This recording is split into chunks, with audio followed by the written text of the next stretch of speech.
going on, everybody? I'm Jeff, and welcome to another episode of Do What You Love with Jeff Kirkshin. And today, I have a friend that I made on the internet. It's not that scary because, if you know my life, I met my fiance on the internet too. So in this day and age, don't be afraid to make some amazing connections with some incredibly talented person. When I saw Sarah Hester Ross's TikTok account, I knew I had to be her friend just because of how talented and amazing and incredible she is. And we actually share some similar loves of piano bar action. Now, she is way above me and I am way down here with my piano skills. But everybody meet my friend, Sarah Hester Ross, everybody. Welcome. Hello. Hey, Jeff. Thank you so much for being part of the show, and I know you have your piano hooked up today, so we may get some live music in this episode. And if you follow on our podcast app, Spotify and Apple, be sure to subscribe. But if you don't watch on YouTube, then you're not going to be able to see, because I think what makes Sarah's act even better is she's a comedian and a piano player, and your facial expressions are incredible. I love it. You know what? It's so funny because I've been talking about getting Botox for a while, and it's because my face does not stop moving when I perform, and it's just like in the next couple of years I'm just gonna have a lot all over. But well, I'm an ex-theater kid, and you know what we were taught was, the stage, you got to be able to see something. So if you're surprised, it's 10 times bigger than if we were surprised in an intimate conversation. 100%. And you are a musician, you are a comedian, you are, in my opinion, a self-starter in every version of the word. You have morphed your career to kind of surround COVID times to make yourself a virtual social media presence now with, I mean, tens of thousands of Instagram followers. I believe you're close to 75,000. Do I have that right? I'm very close to 75,000. I think I'm like 74.3 or something like that. Well, I'm hoping to hit 100K in the next couple months. Well, let's get her there at Sarah Hester Ross. Please follow her right now, and maybe we can get you there with the help of this. Yeah, it's one of those sides, and you can check her out. Sarah, I want to dive right into the action of how you and I got connected. It was kind of one of those internet things. You live here in Las Vegas, and I saw you putting out hilarious, incredible, comedic content that truly was helping me through quarantine. Thank you. Because there was a really dark time, especially for performers in cities like Las Vegas. And you're one of those performers that was, as we call it in radio, on the beach. You were not able to do what you love, and that's what this podcast is all about. So how did you, day one, say, what the hell am I going to do to be able to perform? Well, day one was very much like, oh, I'm going to take a vacation. And I know that sounds, I don't know. The words that I am trying to find, I don't know if that sounds poor or insensitive, but really I was just like, oh, I get some time off. I had absolutely no idea it was going to last as long as it did. Well, I don't think anybody did. My attitude. Don't fault yourself. I don't think anybody thought it was going to last that long. We remember we were all saying 2 weeks, hard stop kind of thing. So, yeah, I totally get how a performer like yourself was like, all right, middle of March, let me get a little break here and be able to take some savings and do what I want to do. But then all of a sudden you realize, oh crap, we're in trouble. And specifically the Las Vegas Strip, which has never been shut down completely ever. So in my mind, I was just like, this isn't going to happen. I'll be back to work. They're going to figure it out. They're going to put us in masks. They're going to, put us in shields and stuff like that. And it just never happened. So I saw a few of my piano bar colleagues going on Facebook and doing live stream shows. And I thought, oh, well, that's a really good idea because our show is tip based and you can still tip over Venmo and stuff like that. And so I was like, I'll try it. It wasn't very fun for me, unfortunately. And I have seen some of my colleagues really become very successful with that kind of thing, like virtual live shows and stuff like that. And they've actually done corporates over Zoom and stuff like that. For me personally, it was like, I feed off of that live audience energy so much that when I got into a room by myself, it was so awkward and it was so uncomfortable. And I was making jokes and I'm like, I think that's funny, but I don't know if anybody else thinks that. Right. And you're a live performer, and I think that goes to show and that you need that audience to feed off of. And if a joke bombs and you hear it bomb, then that's your chance to make fun of yourself for bombing. Or if a joke kills, then you can jump on piggyback and get another joke, as opposed to you hit a funny chord and you sit there and cricket. I know, and people are commenting, ha ha, laugh emoji, and I'm like, oh no, this is not gonna work for me. No. Thank you. And you know, I actually had Frankie Shinta on the show a couple weeks ago from the Shintas, and you know, he's fantastic. Oh, he's such an incredible performer, and I don't know if the two of you know each other, but I'd love to get you two connected, because that's what I love to do most, is get people. I know of him, but I don't think we've ever met. He's an incredible performer, and his kids are the ones that encouraged him to start doing shows online. And the number one thing he said was, I don't want to take anybody's money. I don't want to do that. I feel too uncomfortable. Let me just try my hardest to do this. But then he quickly realized that, like, hey, we got to make a living here, folks. Yeah. You know? And I've been to your live show. People that didn't lose their jobs during the pandemic, and I feel like a lot of people, like you said, the entertainment industry was hit very, very hard, and from the solo piano bar all the way up to touring groups, like and touring in big. And I mean, granted, they are, you know, well paid and probably didn't feel it, which is why a lot of them donated a lot to certain things and stuff like that, which was very generous. Miley Cyrus, for one, she's so fantastic, and Rihanna and Pink, they, you know, those high up, but they were affected as well. All entertainment was shut down. Broadway, crazy. Never in the history of Broadway has it been shut down for that long. So, you know, and I kind of felt that way for a little bit. I was like, oh man, I don't want to take people's money. But then I quickly realized that people wanted to give me money.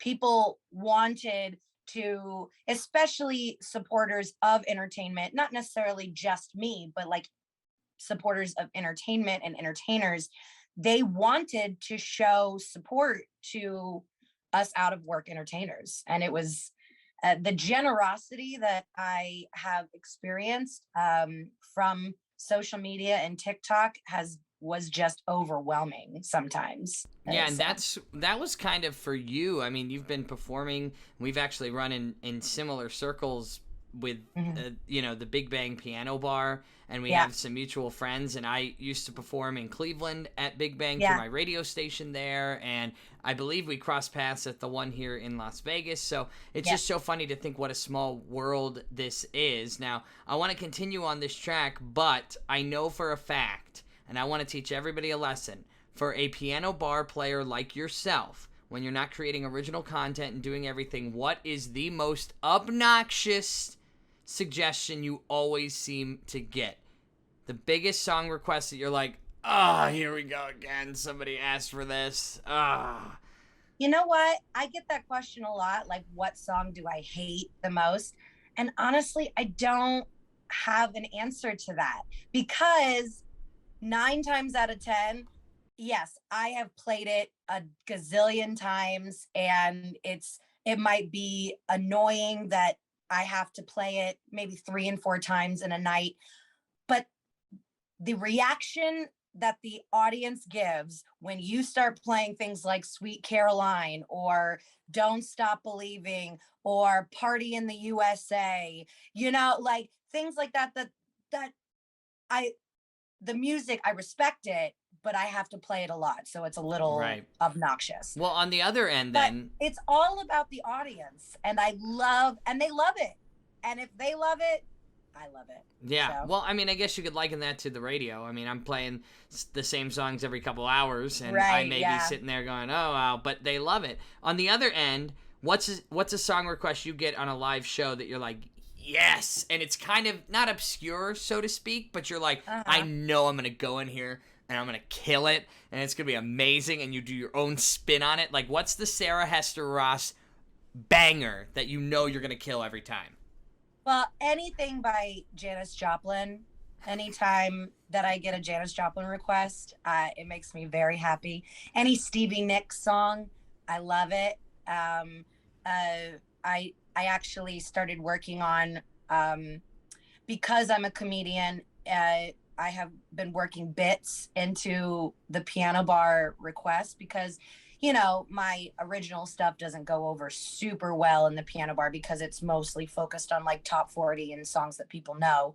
So I started doing this bit at the end of Dreams, which I really love, and people seem to dig it. And so, and I'm not going to give it away. Like, if you want to know, you got to come see me at the piano bar, Well, and that's a great time to talk about this amazing show that you're putting on. Follow her at Sarah Hester Ross, and you can check out her show, self-titled show, I might add, Sarah Hester Ross. And this show, I'm so vain. Oh my gosh.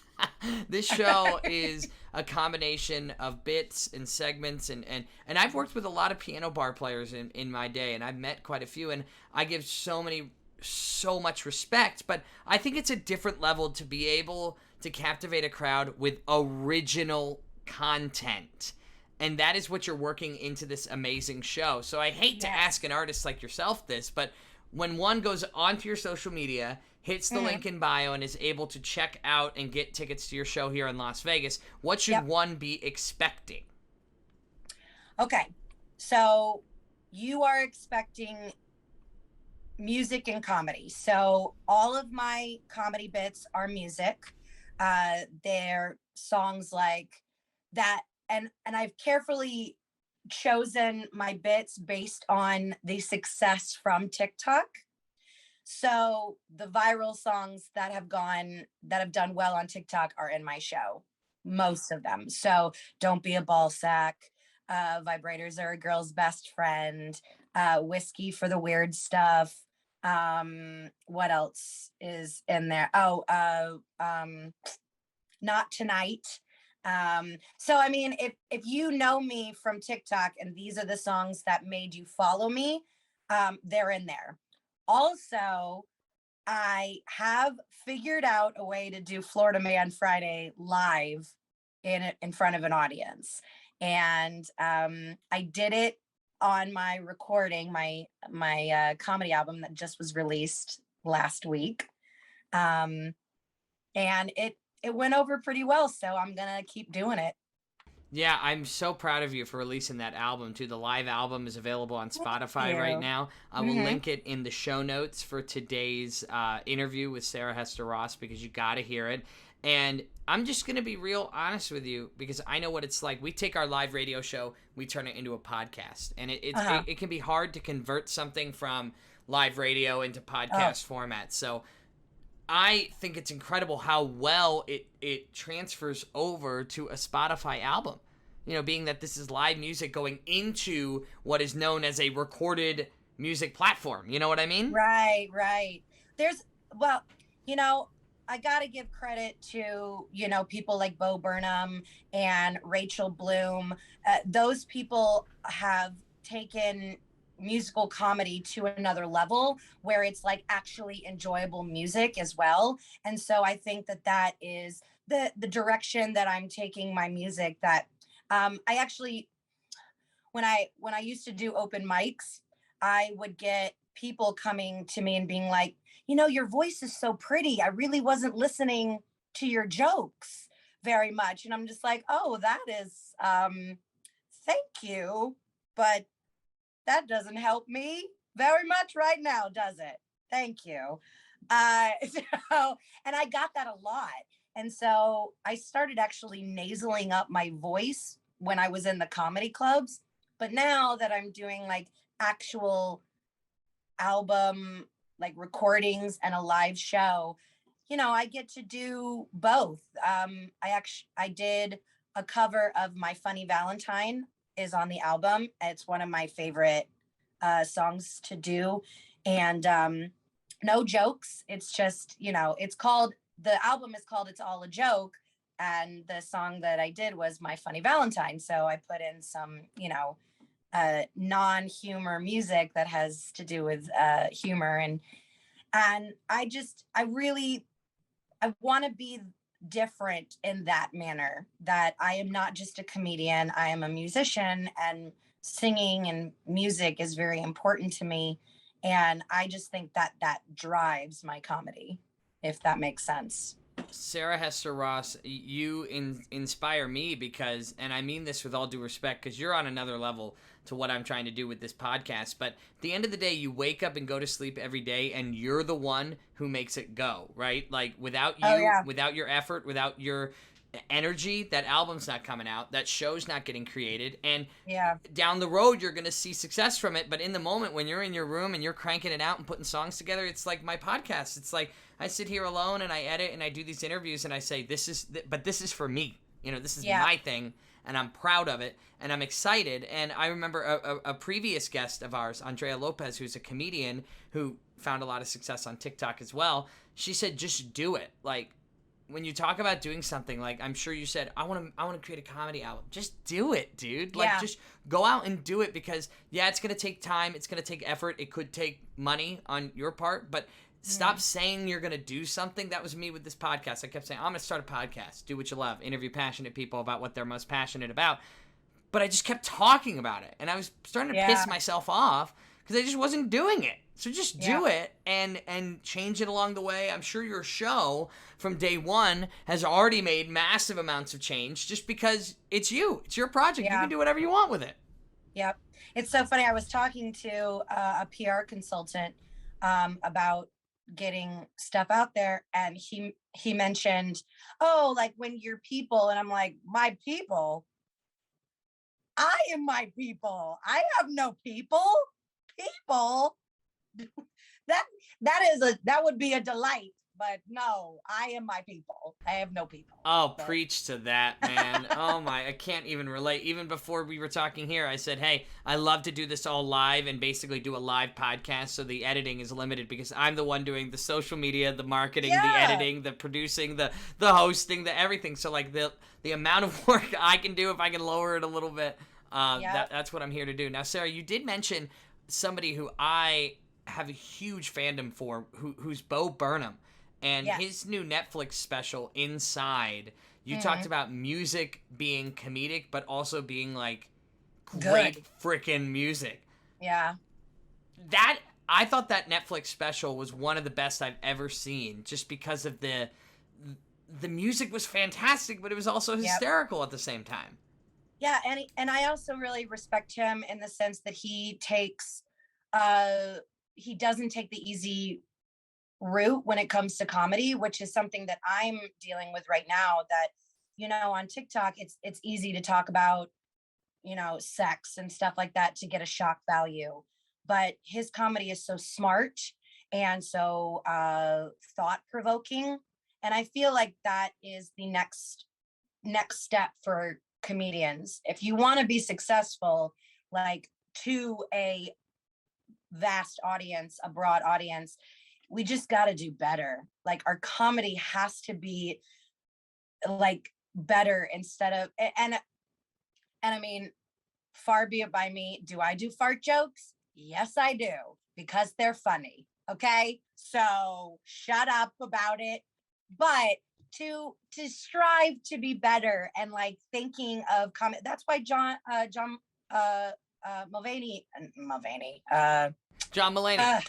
Mulaney. Thank you. That's why John Mulaney is so loved, because his observational humor is and lack of I don't even like to call it filth, just like adult processes. Well, it's just kind of like the day-to-day life that we can find comedy in that is so relatable. That's something we do on the radio all the time. Is people ask me, how do you do 5 hours of radio content a day, 5 days a week?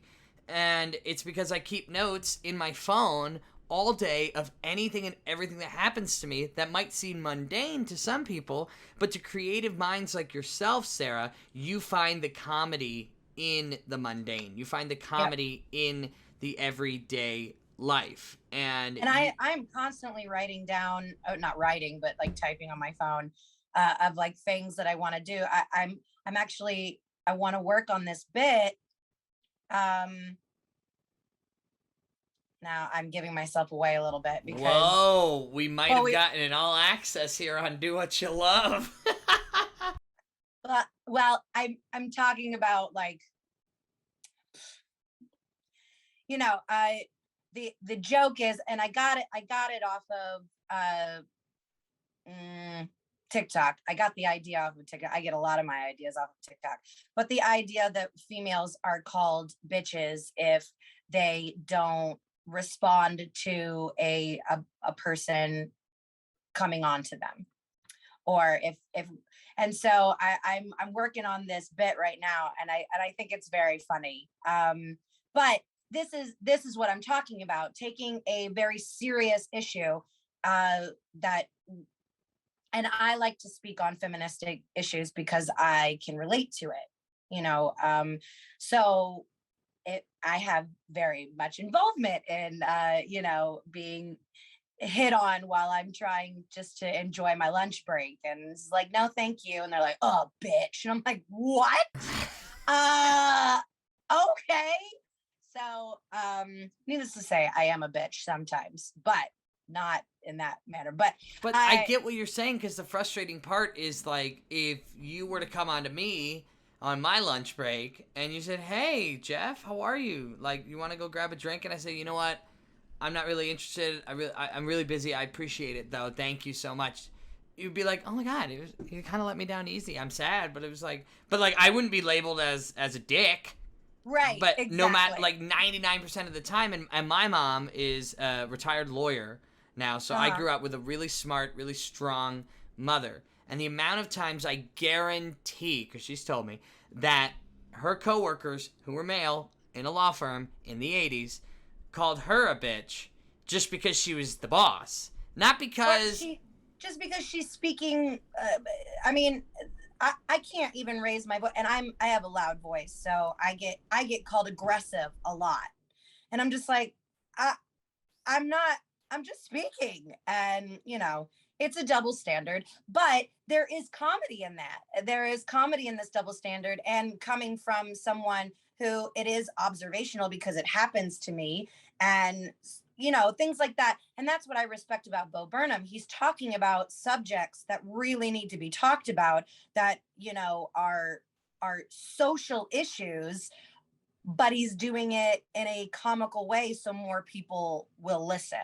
Yeah, and that's what comedy can do. Yeah, it's very powerful. I've seen you on TikTok tackle a lot of feminine issues, and there are a lot of bigoted people on TikTok. That's kind of the unfortunate thing. And like with content creators like myself, I'm in support, and I totally agree. I like the way that you counterbalance yourself. You have a great dichotomy between the comedy and the I'm not messing around right now. Yeah. You're an idiot, and that's not the way it should be. And I think a lot of people who are coming up into the world of the internet have trouble dealing with haters. And I've gained a thick skin through radio because, gosh, when this voice, this guy who sounds like he's still going through puberty, takes over for your favorite radio host or whatever, I'm going to get hell. I'm never listening again. I've dealt with every sort of hater, and I get it every other day. That's just the element of what I do. So I've developed a thick skin.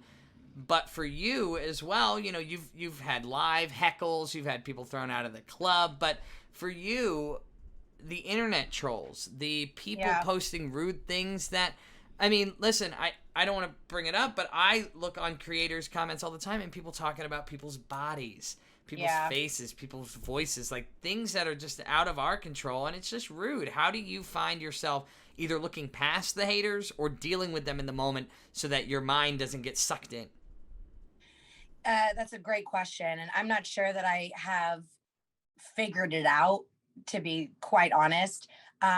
If I do see a video getting attention from a group that I didn't want it, and it's usually the viral videos, it's usually the videos that go out to outside of my audience. And that's right.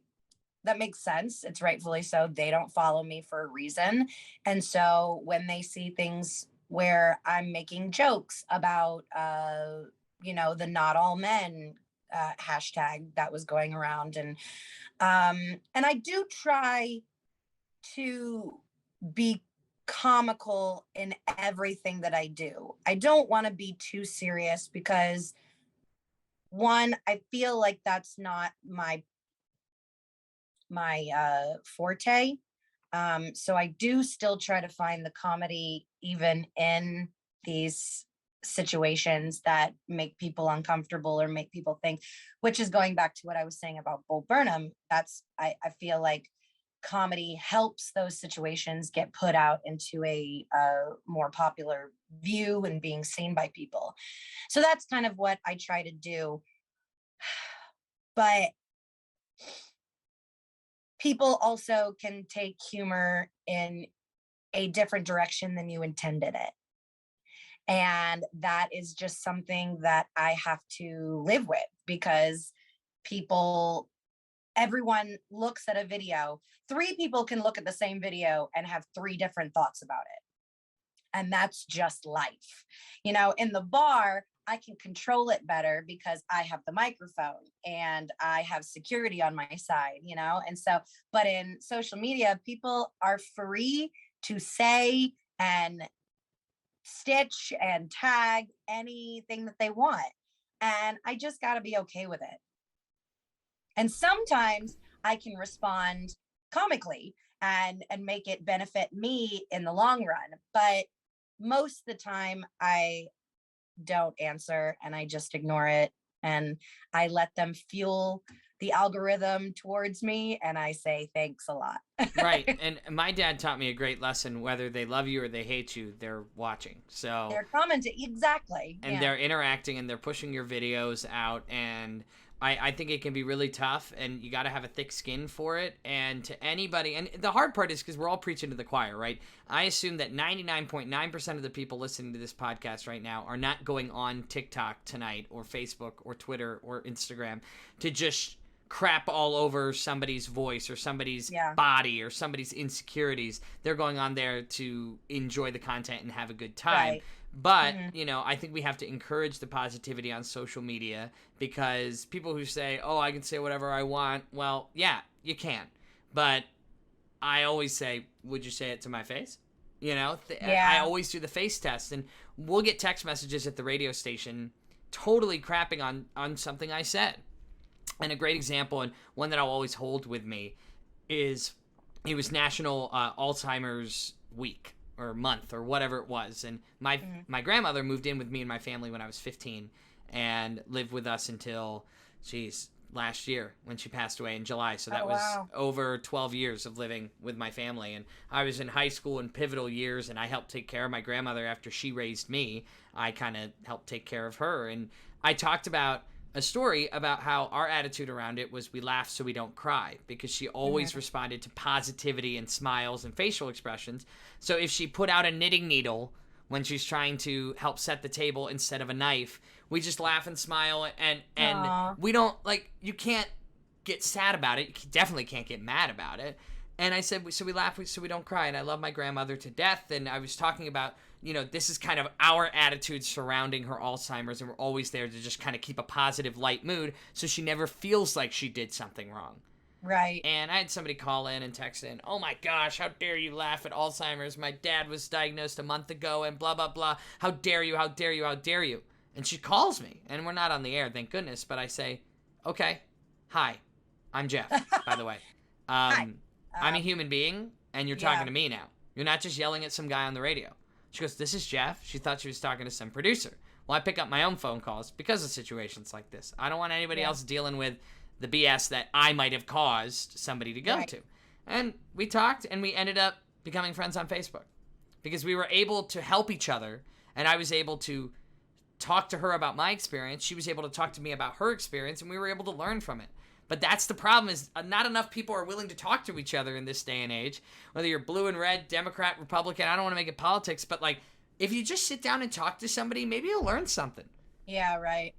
And Totally. so I think I digress. That was my little, can I get off my soapbox now? Okay. No, I loved it. Jeff's What a great done. story. Jeff's done. But to that point, I commend you and I respect you. I see you respond to comments. You're really quick with your niche and with your comedy and with your group of followers, but also, you blow things up on social media, and you do a great job of creating new and genuine content. That's the hard part. When I see videos of, people are just sharing the what would you do videos from that old TV show, I'm like, okay, yeah, you have 100,000 followers, good for you, but like for nothing. You didn't produce and create that show. So to see creators like yourself doing well, I really, really commend you and appreciate all of your hard work. It's All a Joke is on Spotify right now. You can check that out. Also, you can check out her show in Las Vegas. It's a residency. You can check it out. Follow her at Sarah Hester Ross. Now, Sarah, I did say in the very beginning of the pod, I said, okay, you're in front of your piano.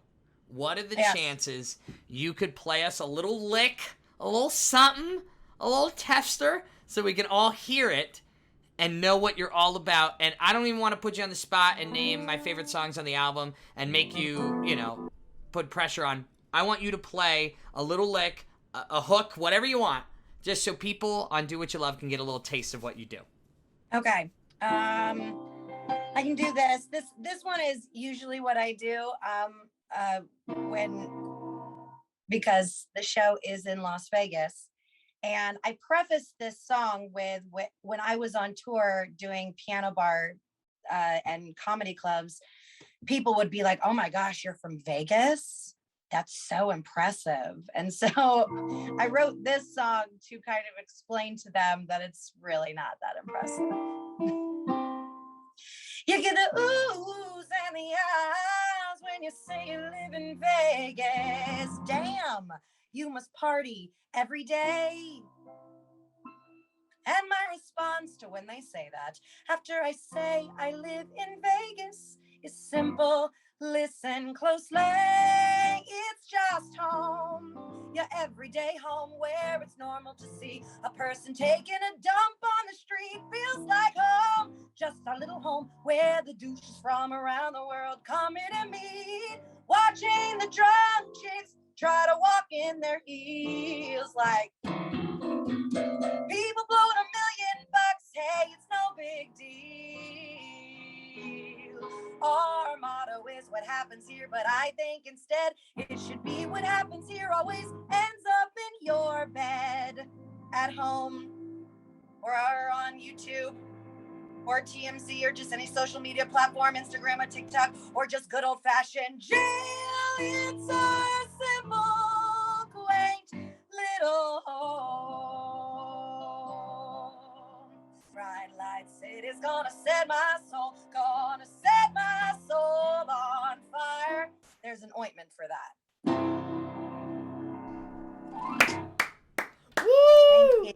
Sarah Hester Ross. I have so never dumb. related to something more as living in I Las know. Vegas for the last 4 years of my life. The amount of, I'll just say it, shit I deal with, and that is so relatable. That is unbelievable how close I feel to that song. My fiance is born and raised here, so we get it. Oh, yeah, so she knows. We get it. If I get one more person, do you live in a casino? That's it. No. Hey, do you have any discounts? Why would I have discounts? Why? Oh my gosh. It's hilarious. It really is. Sarah Hester Ross, thank you so much for joining the show today. Oh, it was my pleasure. Thank you. You are a joy, and I really appreciate everybody to take some time to go follow her because we're on the road to 100,000 followers, baby. Yes, right. On Instagram. Yeah, baby. At Sarah Hester Ross on Instagram. Go check her out. Sarah, you're a joy. You're so much fun, and I can't wait to come out and see your show here in Vegas. Thank you. Thanks, I can't Sarah. Wait. You're the best. Bye.